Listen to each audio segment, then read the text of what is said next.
Hi, Hello, I'm Julian. I'm Tom. We're Team Binge, and we are here for episode 4 of The Last of Us. We thank all of you for making your way kind of through Kansas City and joining us. This episode is called Please Hold My Hand, which... That classic Beatles song. That classic Beatles song written by one...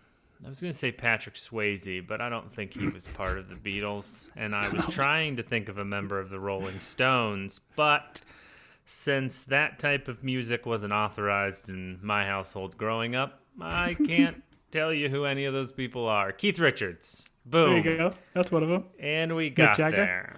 there. Sure. These are all names I'm familiar with, but the names we really need to be familiar with are Ellie and Joel, because this show is about their adventures. One of those famous buddy cop shows where it's just two people yucking it up as they go from one place to another.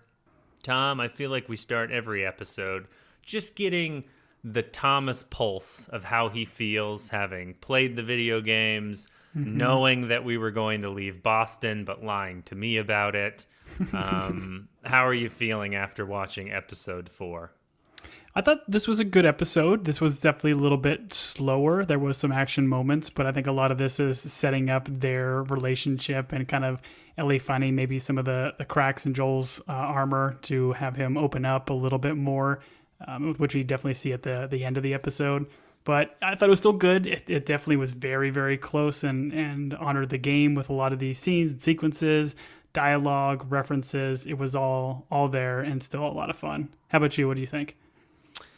I enjoyed it. There was less romantic love in this one than the last one, which threw me for a loop. I feel like the show promised me that this would be a romantic love story all the way through. Obviously, it was Joel and Tess, then Bill and Frank, and no love story in this one. Unless there's possibly, I don't know, maybe Kathleen and this Henry fella. They might be the love story that I'm jonesing for. I don't know. Okay. I felt like this was kind of half of an episode because they left us with a cliffhanger that I feel like we could have, rolled into the second part of this. But, because this one was only, I think, 45 minutes long, which is on the shorter side for this show. But I did enjoy it. Listen, put me in an S10, put me with that Discman hooked into the cassette tape. Thanks to all of you that sent us messages about your vehicle and Discman setup. I had a fond memory of thinking about how important it was to have the memory on a Discman, because if it skipped, they had 20 seconds of memory, so you could get through 20 seconds of rough road before it would start skipping. I remember running. I remember running with my Discman. No arm strap, just had it in my hand, and that's why we are made of sterner stuff than the generation after us. Because Dude, there's somebody in my neighborhood that has one, and it was attached to her hip. It was fantastic. Oh, incredible. She probably made of sterner stuff than those iPad arm strap weaklings. I don't know. Maybe that's too strong. Who knows? Let's kick this off, Tom. Let's go through the episode. We're eventually going to get from 10 miles outside of Boston to the great city of Kansas City, which has someone in the Super Bowl this year. So that's pertinent, right? Love their barbecue. Not only does Tom love barbecue, but he loves guns. And that's how this episode starts. Ellie's got a gun. And everything in my power not to sing that little ditty for you. But I wouldn't want to lose half of our audience. No, that Aerosmith jam, Janie's Got a Gun, is definitely there. Funny story, that is not Aerosmith. That is the Rolling Stones, right? What is it now? Anyways, it doesn't matter. Ellie's got the gun that she took from Bill and Frank. She is John Wayning it in a dirty bathroom mirror, pointing it, unloading it. I appreciated that she knew to unload it and take the round out before she looked down the barrel to look at all the cool spiraling. But this is kind of interesting. This is her, like, I don't know, I guess being a kid in a world where we're not seeing kids be kids. Like, she's, I guess, playing it up in the mirror, kind of playing pretend almost. How did you take this scene? No, you're right. Like kind of John Wayne style. Like she's trying to look cool. She's romanticizing the idea of using a gun because, clearly she hasn't seen it in movies. Like most young people nowadays will see violence and gunplay and everything. But she clearly has some knowledge, right? The way she like unracks that round and is kind of holding on to it. And I think we even get a little bit later that seemingly Fedra does some form of education on gun safety. So it was kind of neat to see, but again, it's a kid playing with a gun, and it was scary and kind of reminds you of why Joel was hesitant to have her have a gun. Sure. And I find this is a classic Chekhov's gun moment where it's appeared in the beginning, and you're probably going to have it appear in the third act. Mm-hmm. Now, Tom, you're on record saying is every problem can be solved with a gun. So did you find affection in this young woman pointing a gun in a bathroom mirror? How often do you find yourself in a public restroom pointing guns at mirrors? Is this, would you say weekly, daily? No, not often. I'm not a huge gun guy. I think you own the majority of the guns, and every time I have shot a gun, it generally is your gun that you let me borrow. Okay.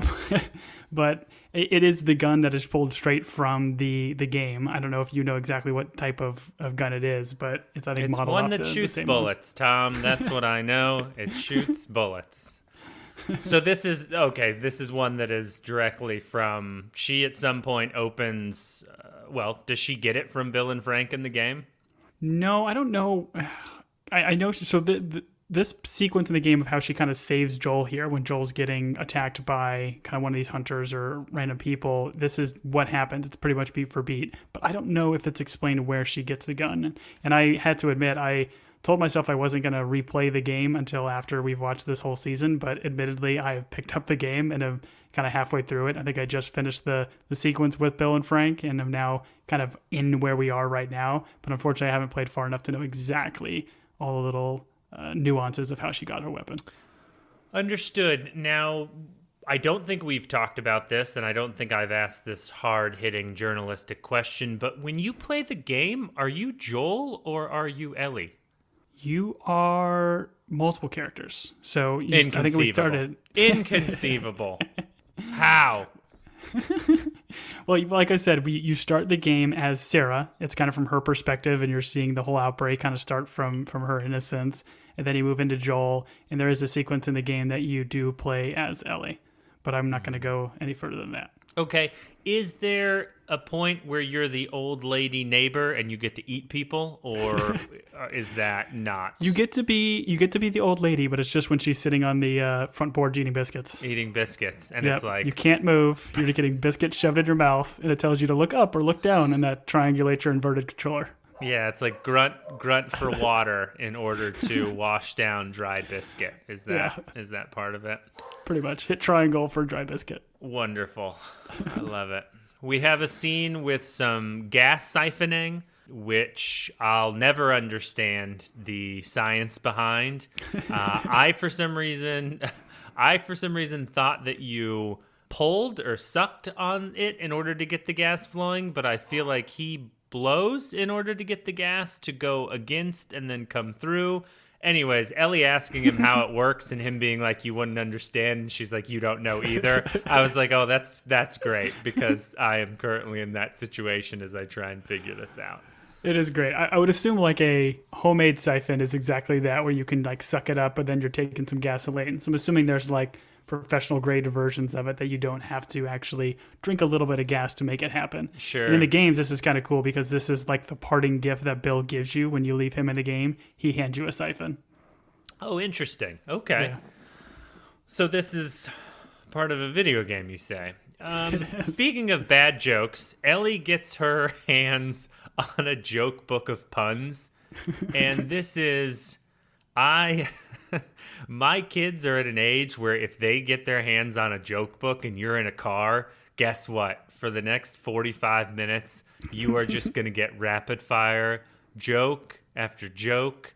And I will say my kids have pretty good comedic timing, but when they get a joke book in their hand, there's something about like the jokes where they ask you the question, they will wait until you give them some kind of answer. Even though they have the punchline and you're just like, no, just give me the punchline. Yeah. They'll be like, no, that's not it. Keep guessing. And you're like, no, you don't understand. Give me the punchline. Or they read it and then they give you the punchline so fast that you have no time to work out the joke. But oh yeah, for sure. It's like I was wondering why that ball was getting bigger and then it hit me.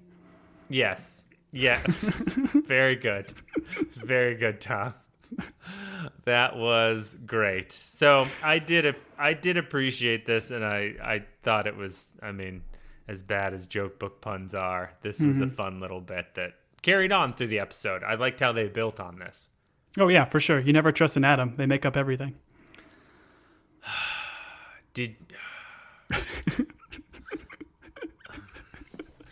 Are you going to do that this whole time? No. I haven't written down a whole list of puns that I'm going to do throughout the episode. I definitely haven't done that.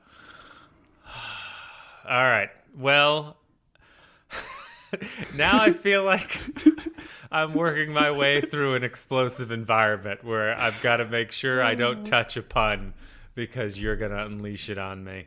Speaking of things that are never going out of style and couldn't possibly make people cringe, we find a Hank Williams cassette, which I appreciate. Joel's like, well, this is even before my time, but still a good find. And then he puts it in and starts playing it. And I believe this is where we get the name of the episode, which is Please Hold My Hand. Mm-hmm. And I looked it up. I'm not going to lie, not a Hank Williams. I don't know a lot of Hank Williams. If any, my references to Hank Williams are when modern country people sing about Hank Williams in order to establish their credibility, as they are like rap country singing over some weird beat that I'm sure Hank Williams would be appalled by. But I'm not going to get into the state of modern country music. So let's put our finger on something else, which is the other find that Ellie has in the back seat, which is some sort of magazine. It seems like a fitness magazine, Tom. I did not understand this moment. Please explain. Yeah, so this is great. This is a call directly to the video game. The art that's actually on this, for lack of a better word, male adult magazine, sure, is the same art cover and title and like little blurbs on it are straight from the game. So it's just a great little like extra call. And Ellie does a little joke about when they go into Bill's bunker, she's playing around with Bill's stuff and she ends up pocketing this, and that's how she brings it back up in the car. But super, super funny and a great little riff. And all the lines she says about how do you walk around with these things, why are the pages sticking, all straight from the video game. It was a great reference and great. I'm glad they kept it in. Yep, I didn't understand any of the jokes, but someone in my household laughed at them, so I just assumed it was funny. I'm assuming during the game you have all sorts of choices. Press triangle, press square in order to puppy dog ear this page, in order to rip out the little card to mail for the next annual subscription. I don't know what those cards are called. And then scratch this page in order to sniff, I'm assuming was one of the buttons. I hope not. Oh, anyways. But we're driving. We're driving, and we get a bunch of smash cuts of what this post-apocalyptic America is, which I think is kind of cool, right? You're road tripping across America, show us what this world looks like. So we get a roller coaster just covered in vines and everything. We've got bridges, we've got boats, the military vehicles and tanks that are all just kind of abandoned there on the side of the road. And I do appreciate they give us an Arby's sign, like right above a Lowe's Love's gas station. Yep, they've got the meats, man. They have got the meats. They had the meats, I guess, is their new slogan. We had the meats. But obviously a callback to the last episode when they brought up Arby's, so I thought that was great. And we even see a callback and a reference to another great show we did in Outer Range with just a field full of bison. field full of bison just traveling through. I assumed later on when they were in a building, a bison was going to appear outside the window like some sort of spirit animal. And then the hole would appear. Man, how good is that show? And it got a second season, so that's something. I mean, this is definitely in the Outer Ranger universe, right? I mean, we even got a little bit of tease of a potential hole and void inside Kansas City. So yes, this is 100% the same world. They will meet. Bob from Top Gun Maverick will also appear in this one as well. Anyways, they pull off. He's like, "Hey, we're gonna get some shut eye." So they pull off into the forest, which I thought was. Have we established? Has he been this far before? Like, is this a run he's done, or is this farther than? Like he's. I don't do think we understand that? Because when he pulls off here, it feels like he knows where he's going, but he must just have spotted a clearing. He drives through it, and he ends up in the evergreen forests of Kansas, I believe. A state known for their forests. But maybe they're not in Kansas yet. I don't know. Yeah, in the game, this whole sequence takes place in Pittsburgh. And listening to the showrunners, they didn't necessarily care about where they were. They want to just kind of tell the stories about what happens when they're in these places. And I think they did some of the math about how long they would be traveling in the car, how much time it would take, and the siphoning of gas, to having to stop all the time. So they ended up deciding, like, okay, Kansas City makes the most sense for them to eventually stop. So the people that try to attack them, you would call them Pittsburgh Steelers? Ooh, I see what you did there. I didn't need a pun book for that one. That one came naturally to my brain. Well, they haven't gotten to Vegas to find the Raiders. Oh, man. Your one-upmanship, sir, I do not appreciate. Man, time flies like an arrow. Fruits fly like a banana.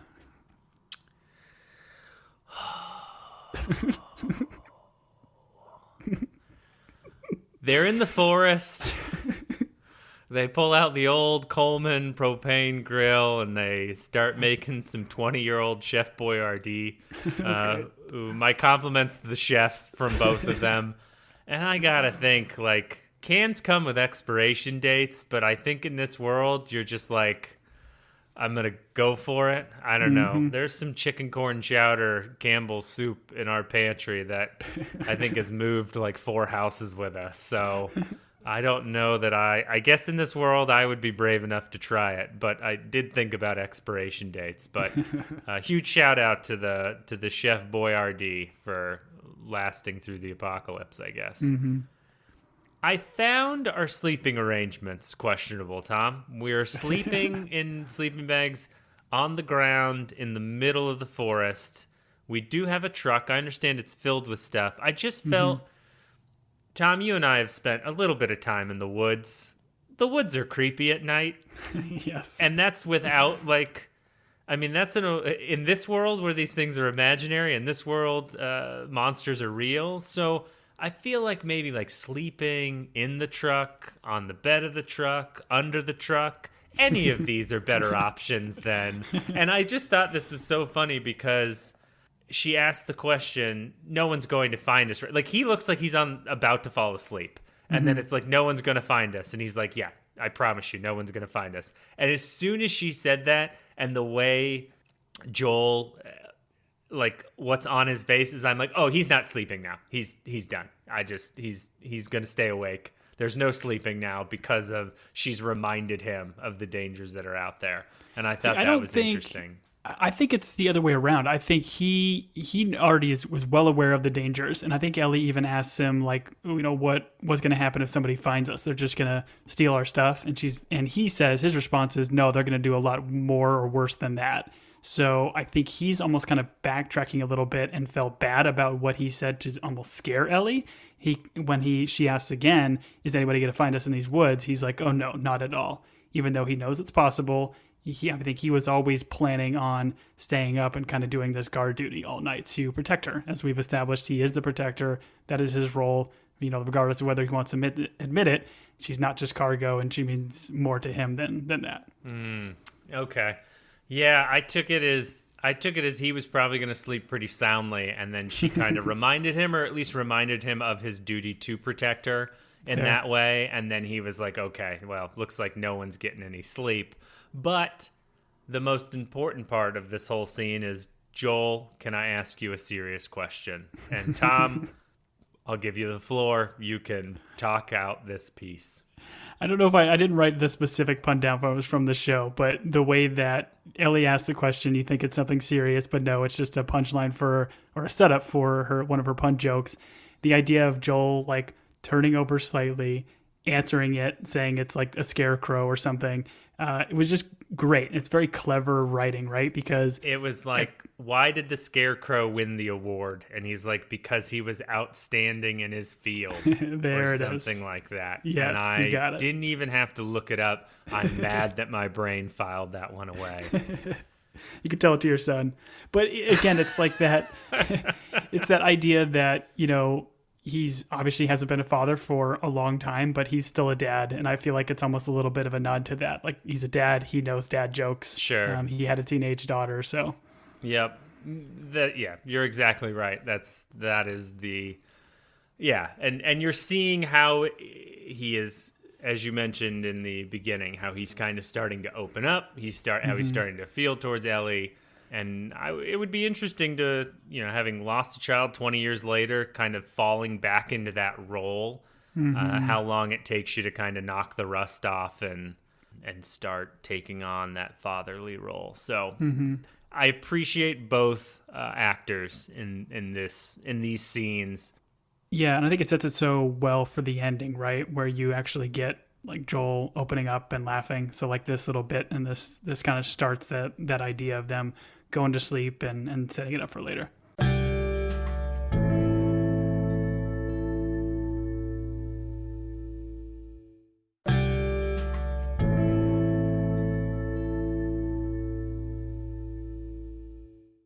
They wake up alive, not eaten by cannibals or forest elves. I don't know. There's some coffee brewing, and he's like, oh, you don't drink coffee. She says it smells like mud. I don't know what it is. She doesn't like it, which is how all children, I feel, react to coffee. But he then goes out of his way to do a very dad thing, which is like slurp it in order to be obnoxious when she's making comments about it. Well, no, this podcast is very firm in our stance of actors drinking during a scene, and how 99% of the time, like, they'll have a cup of water and there will be nothing in it, and you can so clearly tell that the actor is not drinking anything. What do you feel about Pedro Pascal's drink acting here? Because I thought it was pretty good. I did too. I did not clock this, so I feel like, and he slurps pretty realistically. I don't think that's ADR, so I'm gonna go with there was something in that thermos. And knowing Pedro Pascal, he's not gonna fake it. I bet on his 15th take he was down in half that thermos of coffee, just because he is an actor's actor.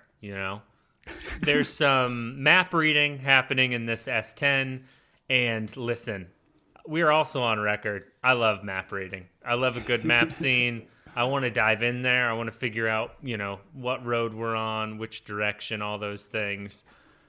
But they do kind of foreshadow this. She's navigating, and they're going to get into some trouble in Kansas City. So it's fun that they bring that up. But this leads to Ellie asking about Tommy and who he is, and we get Joel opening up a little bit here. Yeah, I like the setup for it too, where he's like, she asks, why isn't he with you? He's like, long story. It's like, well, I clocked it. Is it longer than 25 hours? Because that's how long this is going to take. Right. Which, Joel's got no escape for that. And then kind of opens up and tells a little bit about his brother. And it's Tommy's a joiner, joined the army, dreamed of being a hero. He says something like he was in the Gulf War. He's like, we just called it that, or something. He makes some comment about why they titled it that way, because she gives him a look. And then he joins the group that they traveled with, and then he joins the Fireflies. He always wants to save the world. And you can see that Joel, being kind of the cynic, he's just like, he's delusional. And you get a quick snapshot. Didn't take 25 hours, that's for sure. Well, and I think the idea was, I don't think Joel thinks his brother's necessarily delusional. I think maybe to a point, but I think when he was saying delusional, it was more about the Fireflies and their want to save the world or bring us back, because he's certainly still very skeptical of the concept and idea that there's going to be a cure or that Ellie's going to be able to do anything more with the Fireflies. So I think that's kind of maybe some of his hatred towards them is because knowing that he kind of maybe poisoned the mind of his brother a little bit. Sure, for a futile effort. I understand, because that's when Ellie says, well, if there's no hope for the world, why go on? And he's like, you go on for family. And, oh, you're not family, you're cargo. I made a promise to Tess. So a little bit unkind there, but he's not wrong. They're not family. So calling someone cargo is maybe a little bit rude. Yeah. Agreed. He could have been like, you're navigator. You're captain navigator. So you sit in that seat and I drive. I don't know. And it's like he's still trying to put up barriers with the words he chose. Like, I think he chose that word specifically because he doesn't want her to think of him as a father figure or whatever. Like, maybe a protector, I guess, but really nothing more. So it's maybe his like last-ditch effort to try to push her away in some form or fashion. Yep, it feels like he's putting up roadblocks, which is what they run into as they enter Kansas City. It's a roadblock, and I believe it's a semi-truck of some sort of bread nature, maybe like a Little Debbie's or something like that. I don't remember. It's a Sara Lee. Sara Lee. It's just filled with frozen coffee cakes. It's comical though, right? Because this whole pandemic was started from flour and bread, and there you got this bread truck blocking them. Sara Lee, that's right. Maybe it was the pound cake. I don't know. I'm trying to think of other Sara Lee products. You can write us the Sara Lee products that you really love at teambingepodcast@gmail.com. Or if you work for Sara Lee, send us some bread or your favorite, I don't know, whatever you make there. We'll eat it, and we'll talk about it on the podcast. Please send Tom the bread. I will only take carbless things because your body is your temple. My body is a temple That's why you have those abs. Trashed for years. Tom, please don't make fun of me. It hurts. It hurts. My body is a temple, and I'm gonna pour more bourbon into it. They get lost in the city, and we get what classically happens is when one person's navigating and one person's driving, you start yelling at each other, and it culminates in a family meeting pulled off on the side of the road. But they don't really have time for that, so. Yeah, like the back and forth is great, especially Ellie, where Joel's yelling at her for not knowing how to like read a map properly. It's like, this is my second day in a car, man. Like, right. Give me a break. Yeah. There's some funny little Easter eggs though in the background. If you look, they go back or past like a theater marquee, and on it you can see the ads for both Underworld and Matchstick Men, which were both movies. Yeah, that came out in September of 2003. So I don't know. Do you have any thoughts or anything to add about those two gems of movies? Well, I mean, I think we should direct people to our back catalog where we watched and talked about all 7 of the Underworld movies and Matchstick Men, and then its spiritual sequel, The Monuments Men, that was directed and starred George Clooney, and maybe John Krasinski, and maybe John Goodman, and the fella from Downton Abbey. I've never seen that movie, but I'm pretty sure I'm right on all of those things, and well it is upsetting. I am upset. But yeah, as they keep kind of driving through, we as an audience see kind of like a pile of like smoldering bodies, and they kind of do like a close up of it, and you can see like there's no exploding of the head or whatever, so we know these aren't clickers, they weren't infected, these are other people. And of course, just like like I want to be cremated, as it is my last hope for a smoking hot body. So sure, just keep that in mind. I don't like it. I don't like it. I don't like that I'm laughing. Oh, man. I don't. You have come with some weird energy tonight, and you're getting... All right. No more cheap laughs, my friend. No more cheap laughs for you. All right, I've got to earn them. You got to earn every one of them. Okay. Speaking of earning cheap laughs, they get into an ambush. Someone, like, fakes injury, and Joel's like, yeah, no, we're not helping them. He's like, I know this trick. And this leads to really the main action of the episode, where they get into a little bit of a gunfight in the streets. As soon as the tires went, I was like, ooh, that's going to be, I don't think Discount Tire is going to honor that warranty. They're going to be like, you drove over all 4 sets of tires and then you shot dudes? I don't think so. We can forgive only one of those things, and it's not the tires. This is the very harrowing, like, slams through a wall. I mean, that S10 bulletproof, just taking all the rounds. Yeah. I don't like to get into tactical things, although I think I have in every other episode. But Joel's choice of firearm in this situation is a little bit strange, but we'll go on. It's kind of like Bill in the middle of the street with a bolt action, shooting at people on fire. I don't know. But we have this, he sends Ellie through the hole, which I was like, I don't think anyone's fitting through that hole, but she does. And then she has to come back through that hole when she realizes Chekhov's gun's in her backpack. First, she pulls out her knife, and then she's like, wait, I've heard a saying about this. Don't bring a backpack. No, don't bring a gun in a backpack. Don't bring a gun in a backpack to a knife fight, I think is what she thinks. Yeah. So then I'm making light of kind of a brutal situation, but she walks out and she shoots the guy on top of Joel. And what I appreciate about this show, and it's kind of sad, but I appreciate the brutality of it, is he does not die immediately, which most shows, it's like you shoot him once and they're just like dead and you don't have to think about him again. This one, it's like, hey, we're going to make Ellie like pay for the violence emotionally, is how I felt this going down. So, well, and I would argue 90% of these types of shows and movies or whatever, they're going to have the kid be there to be the voice of reason for, the Joel. Like Joel realizes, okay, we have to kill this guy. We can't let him just get away. Usually Ellie would be the one saying, hey, you can't do this, as an innocent child. Sure. But that's not the case here, right? Like she understands this world. She understands what needs to be done here, even though you get this like heart-wrenching stuff delivered from this guy. Like I think Brian is his name. Like he says his name just like Frank did when he first met Bill, to try to like humanize himself and, just say like, please don't kill me, and just pleading for his life. It was a brutal scene. And again, we just get more of, the harshness that this world provides and how it has changed Ellie for, I don't know, maybe for the better for this world, but unfortunately probably for the worse. Yep. And so he sends Ellie back through the hole. He patches up Brian because he stops making noises. I think he might like adjust his back like a chiropractor, because you kind of hear like a grunting noise. Yeah. And then he rejoins Ellie in the other room. And then we listen to the others show up, and they're like, they got George, they got Brian, they got other generic name. We're really upset. Let's search the town, all of Kansas City.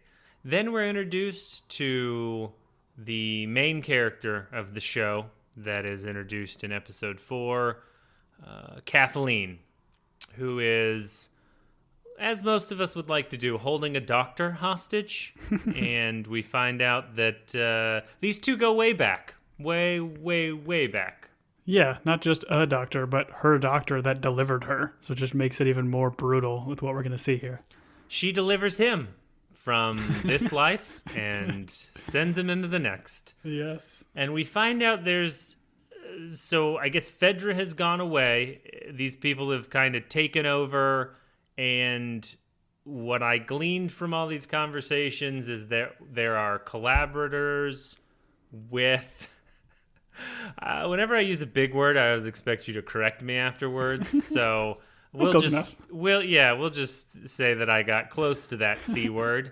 And we find out that these C words were ratting out people to Fedra, and that led to people being executed, tortured. And she seems to be looking for a gentleman by the name of Henry. Henri? Is that how you say it? But yes, I think the idea is, and we get that glimpse before the ambush where they actually see like the Fedra quarantine zone, all like gates open, like it is clearly not there anymore. So and I think we even see in this building where she's in a Fedra building, there's like blood on the wall, there's bullet holes on the wall. So the assumption is I think these group of people took over Fedra and took all their stuff. And I think in the game they're kind of referred to as like the hunters. So they're more or less just a group of people living in a city that are just, I don't know, great people trying to survive. It's an interesting little call out here too.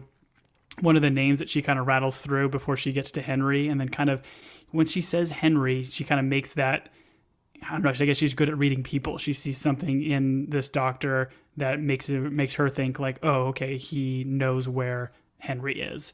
But one of the other names that she mentions is Mark Halpin, which is apparently a friend of Craig Mazin, the main showrunner and writer, who's apparently like some like known puzzle master. I don't know exactly what that means, but apparently Mazin is a big puzzle guy. So he kind of threw in one of his friends' names in honor of him during this episode, which I think is kind of fun. Is he the puzzle master from the after party? Because that's the only time I've ever heard, other than the classic Bond villain, the puzzle master, who throws sharpened puzzle pieces at Bond. I'm not familiar with that term either. I don't know, but that would be great if he was.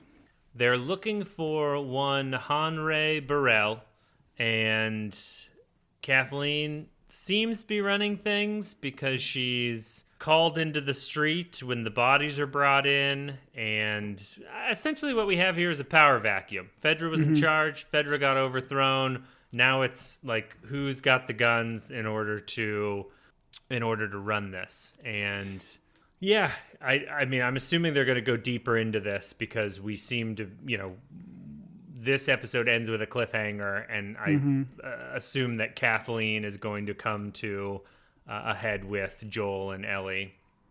Yeah, and she is a new character. She's not in the game series, but I think what we've seen... I thought she was in the games. This is not a game character. So the hunters are in the game, but the leader of the hunters, called Kathleen, not in the game. No. But I think in general, yeah, she's clearly seeking vengeance for who she thinks is the one that ultimately ratted out and got her brother killed, right? Because that's mentioned earlier when she's talking to the doctor, that her brother was killed by Fedra because somebody gave him up. And at this point, she believes it's Henry. So she's seeking vengeance. And to your point about like the power vacuum, I'd imagine we're going to learn more about why she is this group's leader, probably in probably the next episode, right? Because we may not stay here too long.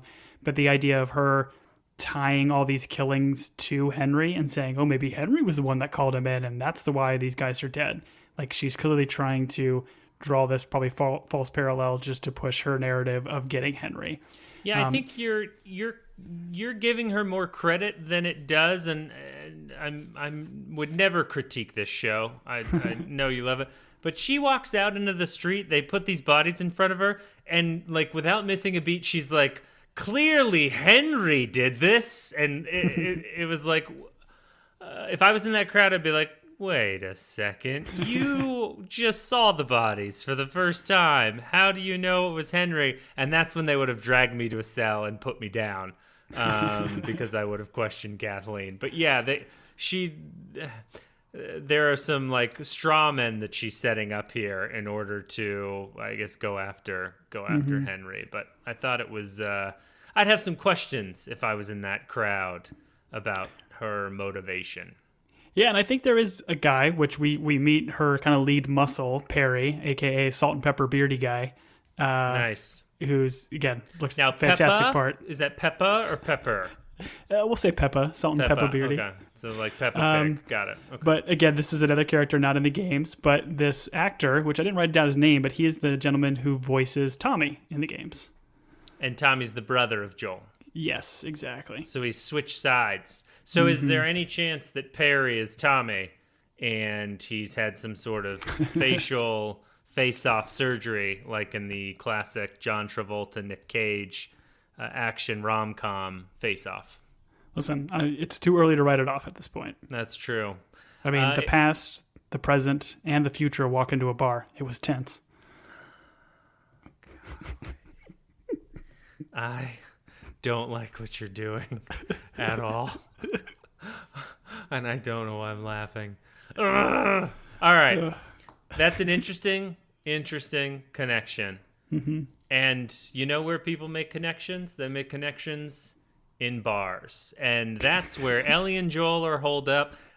Full disclosure, I thought this was a garage, like a car garage where they worked on cars. But it's only because Joel slammed his S10 into it, and that's why there's a car in the middle of the room. Tom politely informed me that they're in a bar. And so this is them kind of figuring out where they're going to go. They are looking across the street, looking at the tall building. They have a conversation here where Joel is very, as he should, asking if Ellie's all right. And pointing out, he's like, listen, he understands that she's a kid and that she shouldn't have been put in a situation where she had to hurt someone.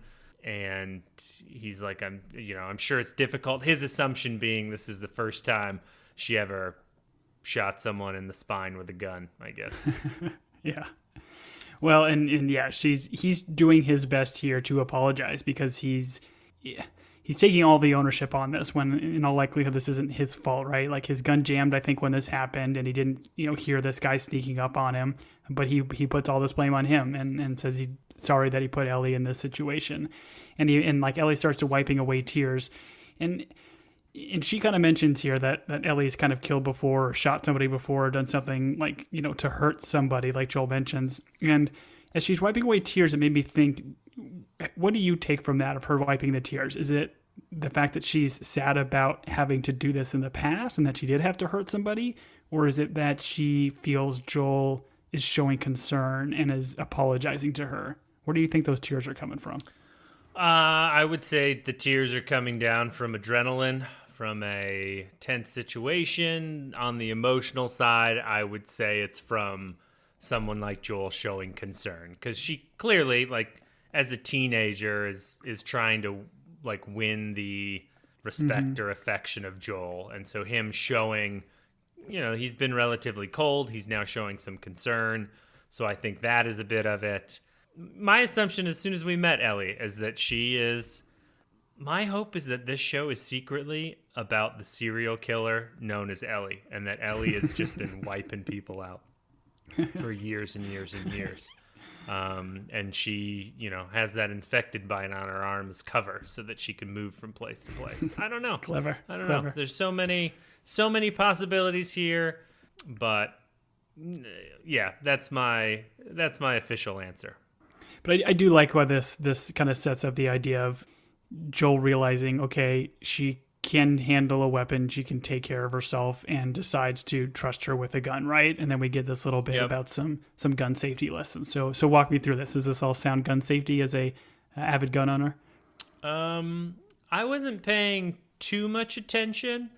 I feel like they do put a round in chamber, and she at one point does look like she's pointing it at Joel, which is maybe Joel takes it out. Joel takes it out chamber. Okay, he does. Yes. I guess my only issue is at the very end, I think he puts the magazine in, racks it, and hands it to her with a hammer back. And I thought, well, maybe don't have a round in chamber while it's bouncing around in your backpack. But I don't live in this world. Maybe a backpack that can go off at any time is an asset, not a safety hazard. Who knows? Well, he does give her the line when she's going to put it in her back pocket like he did earlier. She's like, don't do that. You're going to shoot your butt off. Sure. To which she says, okay, and promptly puts it in her pocket as soon as he looks away. So, No, but I did think this was smart. And we had this conversation last episode about whether or not he should let her. And she has proven that she can shoot someone when it matters, which was devastating. Before we move on, it's funny because they're sitting in this bar, right? That's just covered with newspaper. Did you look at any of the newspaper articles or anything that was on there? No, I did not have any time to read the newspapers. I was too busy myself wiping away tears. Yeah, there's some cool stuff on there. There's one that showed something about a concert that cost 45 cents, and it was 50 Cent featuring Nickelback.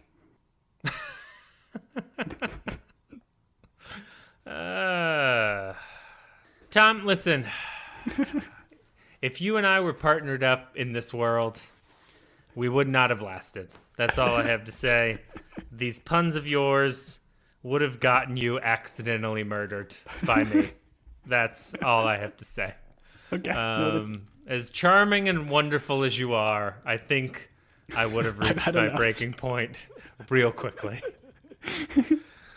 I would have been like, Tom, come with me. You're going to meet some people. They're going to give you all the toys in the world. Everything's going to be great. We're going to give you, do you like candy? You're going to get all the candy. Anyway. This is why me and your son get along so well. Oh, man. We both, not necessarily that we love puns, it's that we both love annoying you. Yeah, that's fair. That's fair.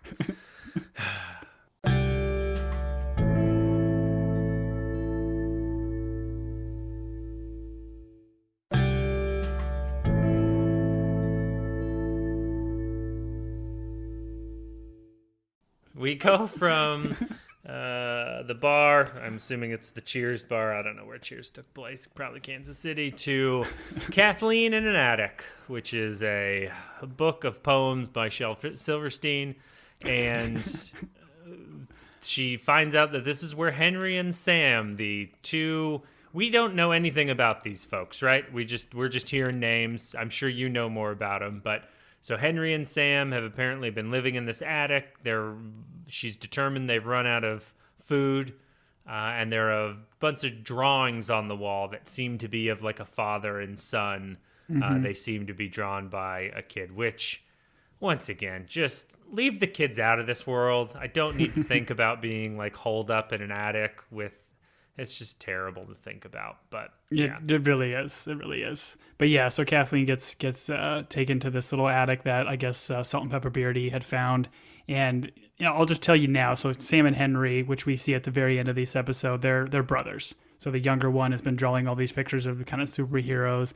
And I even like the bit at the very end when we see Sam, he's even got like red face paint over his eyes to kind of like mimic the mask of a superhero. So it's kind of cool. So certainly people that have played the game know these two and know their story. Perry then, they go downstairs. Perry shows her something under, like at the basement level or at the ground level. And it seems to be like a giant depression that is forming underground that my therapist calls... Never mind. Different podcast. Sorry. There's a depression forming underground, and I could only guess at this because they do not give us much information, but is this like the fun guy underground? Like, are we going to be in a sinkhole? Is this where Royal is going to eventually throw a shovel? They seem to be very scared of it, and they're like, oh, let's not tell everyone else. What was happening here, Tom? Explain to me. Spoil it for me, buddy. This is an interesting scene. So the idea, like to your point, they're both very scared. This is definitely going to be, probably a hole for some form of the fungus. We've already seen in previous episodes that the fungus is growing in the ground and potentially coming up from like maybe the sewers or anything below.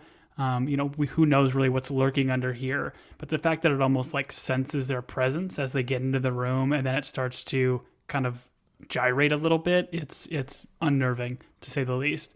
But it's interesting that Perry is going along with all this, even though this seems like a very pressing issue that they should be focusing on. His loyalty is still very much to Kathleen. So I'm interested to learn more about why there is that loyalty and why they don't focus so much on this seemingly larger issue. Yeah, I'm very locked in on this hole that's gyrating as you described it. So is gyrating the right word? No, it's not, but you used it, and so I'm going to stick with it. And once again, something that me and my therapist will talk about. My infatuation with gyrating holes. Speaking of gyrating holes, we're back with Joel and Ellie as they break into the tall building. I'm assuming this tall building allows them to see... I don't know, all the way to California. I don't know why they're going into it, but apparently tall buildings are safe. Well, I think Joel had mentioned like they need to get higher ground to be able to see some form of an escape route. And I think this building had like 45 floors. And he said, okay, we're going to make it as far as I can with I get his drinker's knees. He doesn't have his drinker's knee spray or balm to help him get higher. So they make it up to 33, which I think is fair. Drinker's knees is solved by a warm compress of bourbon and port wine. If you put it on a cocktail napkin and press it to your knees, that will take care of drinkers' knees. That's just good to know. Little known fact that I read in a book somewhere written by pirates. It in a book. Oh, so many stairs. We have the conversation where she's like, and Ellie really needs to work on, much like us in this podcast, work on her transitions. She's like, hey, did you kill innocent people? I was like, ooh, that's some heavy conversation that we're entering in. And we get a real non-answer from Joel. He's like, oh, look, a butterfly. And then changes the subject. Yeah, I think the idea is like Ellie knows the answer clearly with his hesitation and non-answer, but doesn't want to have to say it out loud. And this is where I think he mentions too that why he didn't stop for those guys, the ambush, right? Because it's even a callback to the very first episode of the pilot where they were, taking off with Sarah and Tommy, and they saw, husband and wife on the side of the road with their kid, and he didn't stop for them either. It's like somebody else will come along. He really doesn't have time for anybody else in these situations. He's there to protect his own. And it's interesting the way he kind of mentions this. He's like, I've been on both sides. So it's not like he hates these people. Like he understands what these people are doing. And to them, they're just people that are in the way. So it's an interesting kind of conversation, but one he's certainly trying to spare Ellie from. Sure. I think it would be interesting to have the conversation about that ambush. You're like, okay, what are you going to do?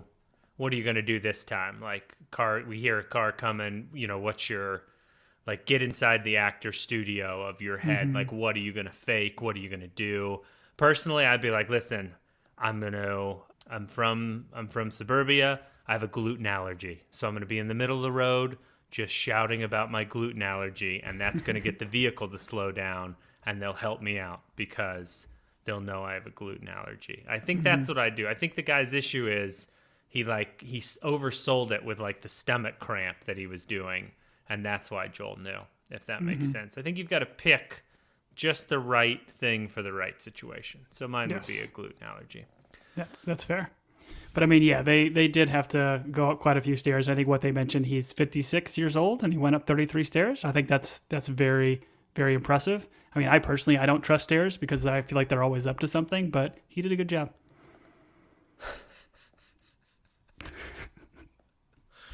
Oh, man.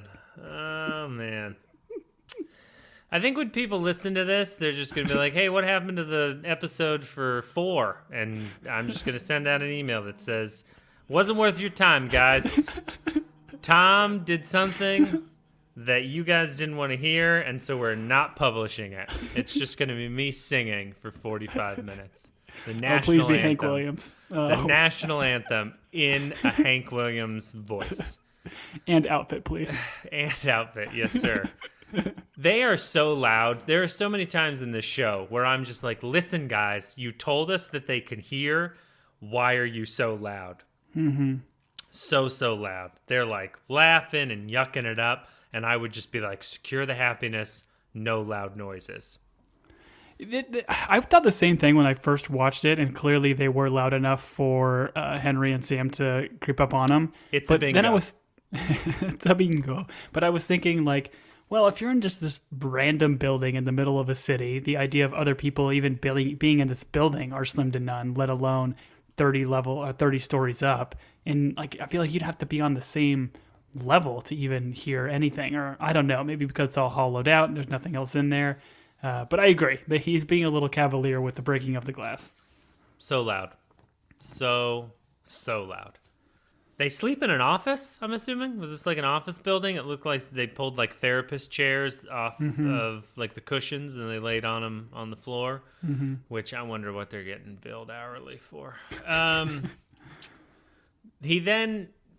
It's funny, we have, kind of a mirror scene of them lying in the forest where he's like laying on his side, she's behind him, and he asks her, hey, you said, this wasn't your first time killing, and she, of course, surprise, surprise, doesn't want to talk about it.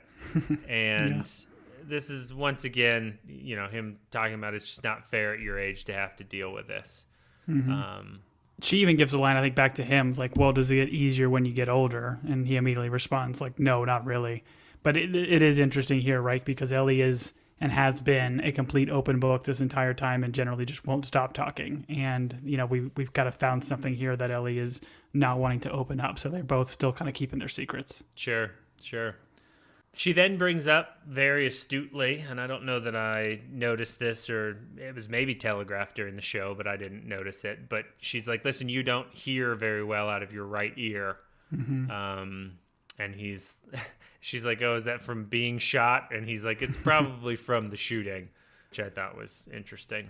Yeah, tells her to stick to her knife. Right. If you want to keep your hearing, stick to that knife of yours. But we mentioned this earlier. This is where they have that very touching moment. I mean, to this point, we haven't even seen Joel maybe even crack a smile since the pandemic or this whole outbreak kind of started.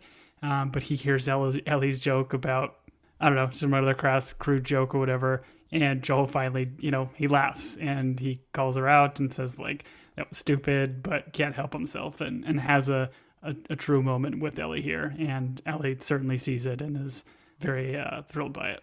Yeah, no, it was a lovely moment, and that lovely moment leads to them peacefully falling asleep and roll credits. So that was the episode. Nothing else happened. I did appreciate Joel putting all the glass on the ground so that he hears someone if they come in. And I don't know if you noticed, but when he wakes up, he's laying on his left side, on his left good ear. Meaning his right ear was up, and he wakes up to Superman pointing a gun in his face.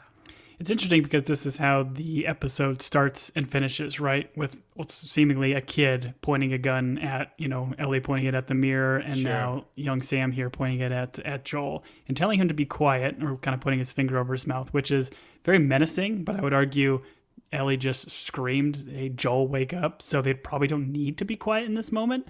But they're never quiet before. Why would they need to be quiet now? They haven't been quiet any of these times. Noise discipline. It's incredible. But I do give Joel a little bit of a break here, right? Because he seemingly didn't get any sleep beforehand the night before because he was up all night trying to protect Ellie. Mm-hmm. He's been in a car accident. They've been on the lam for a while. So I don't forgive this man for finally getting some Z's. He's 56 years old, just walked up 33 flights of stairs. Come on. Right. I don't think that airbag deployed. He's like, I have a little bit of dizziness in my head. I'm just going to lie down. And she's like, yeah, that's the best thing for a concussion. Just lie down, go to sleep. I am interested to see where they go from here. I don't know how I feel about the Kathleen storyline. Like, I guess I understand the story is their journey from Milan to Minsk. Or from Boston to Wyoming, and them running into people along the way. I don't really want to get bogged down into like Kathleen's world, if that makes sense. I'm interested in their journey, but like if this is what a video game would call a side quest, I don't know how I'm going to feel. Now, if Henry and Sam are going to be along for the long haul, and it's going to be The Last of Us times 4. I think that'll be interesting to add, a core group. They're not all going to fit in that S10 comfortably, but maybe they upgrade. I don't know. And I don't like cliffhangers. That's really where it comes down. I don't like cliffhangers. Yeah, I think in the first 3 episodes, we've gotten very succinct stories, kind of beginning, middle, and end for them. So this one to kind of have a little bit more episodic cliffhanger is maybe a little bit frustrating. And I'm with you. I think diverging a little bit to show more of the story of these other people that are living in this world, while it kind of takes away from maybe Joel and Ellie's adventure, I think it's needed because I think it helps kind of ground this world in, it's not just Fedra and, fungi infected people running around. Like there's factions of people, and Joel had mentioned it. Like people are almost the more dangerous part in this world, more so than the infected. So it's an interesting and needed, I think, extra storyline. And I also like the idea of them expanding these characters, creating new characters for the show that weren't in the video games, because in the video games, you're running and gunning and it's action, and, that's what the video game series is all about.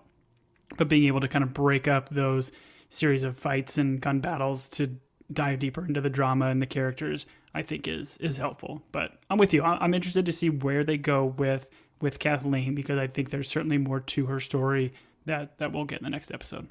Sure. Well, we appreciate all of you riding in the sweet S10 with us through Kansas City. Don't forget to place your bets for the Super Bowl. It's very important that you gamble. That's something I've learned as I've watched the NFL in these last couple of years, is gambling is very important and everyone should do it. Thank goodness it got legalized so we could watch all those commercials. I'm going to feel real sad if the commercial that plays during this podcast is a sports betting one, but it's either that or cabinets, you know? I don't think it can be a sports betting one, because I'm pretty sure commercials are like 30 seconds, and just the like end of a gambling commercial is 30 seconds worth of disclaimers. Listen, the only way I know what states are in the U.S. are from those gambling commercials, because they name all the states and where you need to get help if you have a gambling addiction. Anyways, we're going to get canceled by the gambling community, which is not my intent. Tom, typically at the end of our episodes, we talk about a piece of media that we are also enjoying. And so I can either give you the floor or take it myself in order to talk about, other than The Last of Us, what we're also consuming. No, I'll go for it. Something that me and my wife had recently watched, which is, I think it originally came out in 2011, but was a Conan O'Brien documentary called Conan O'Brien Can't Stop. And it follows kind of what he did after he was fired from The Tonight Show, because he was contractually obligated not to do any sort of like TV or movie appearances for 6 months. Huh. So he just had nothing but time to kill. So it kind of followed a lot of the, if you follow Conan and listen to his podcast or have seen any of his stuff, it features a lot of the characters, or not characters, but the people that work with and around him, like Aaron Blay or Sonam Obsessian. And it's really fun to kind of see them in some of the earlier days if you listen to some of their stuff now. And it's just Conan being Conan, and it's very raw. It's not like produced very well, but it's fun to see the back end and what somebody like Conan O'Brien does, and the appearances, and I think how good of a guy he is. He's very wacky and he's a very funny guy, but I think when you see him kind of behind the scenes, he's very loving and giving of his time to his fans. So if you're a fan of Conan O'Brien and you haven't seen that, I would definitely recommend to go watch it, called Conan O'Brien Can't Stop. I think we watched it on Amazon Prime as well. He's the tall redheaded fellow. Yes, he is. Okay, yes, got it. I think I know that is. How about yourself, man? What are you binging? Listen, I'm not binging anything right now because except for that whiskey. I've never. Hey! I thought we were gonna listen. When you point a gun in a mirror, 3 or 4 fingers are pointing back at you, Tom. So be careful of who you point that gun in the mirror at. Yep. I think is how that saying goes. In light of the news, I would like to re-recommend the Top Gun Maverick movie. And by news, I mean that balloon that flew across the U.S. Here's my thoughts. I think it is quite possible that Hangman, who is the only one with an air-to-air confirmed kill in Top Gun Maverick, I think the reason why everyone kind of despises him is his air-to-air kill was a spy balloon. And so he's like, listen, I'm working my way to become an ace. And everyone else is like, dude, it was a balloon. You shot down a balloon. And he's like, I'm Hangman. And he's super handsome. He's played by Glenn Powell. And then he goes and he fights in the Korean War in a movie called Devotion, which I haven't seen, but I think I will because I love balloons getting shot down. That's why I'm terrible at a kid's party. Anyways, thank you all for joining us. Those are all of my real recommendations. If you'd like to reach out to us with questions or comments, which we do read and respond to, you can hit us up at teambingepodcast@gmail.com. Tom will cover the other ones because I'm not allowed a password. Tom? You got a password. I've seen you post a couple things. I mean, even for the internet, they're pretty wild. But you can follow us on Twitter and Instagram. I'm the creed of this podcast. Yes. Instagram and Twitter at Team Binge or at Team Binge Podcast. And follow along. It's been a lot of fun for those folks that have reached out to us. And like Julian mentioned, like we're here to chat about it. So if you reach out to us, we're going to reach out back. So please join along. We appreciate everything. And any of you that have ever left a review of us on Apple Podcasts, we appreciate it. As long as they were good ones. If they were bad ones, then... Jog on. Sure. That's what I was politely going to say. Thank you for saving me there, Tom. This is a kid-friendly podcast where kids are always welcome. So I'm glad I didn't say anything terrible. Good, clean fun. I have been Julian. And I have been Tom. And so what if I don't know what the apocalypse means? It's not the end of the world. Oh, no. No. Bye, everybody.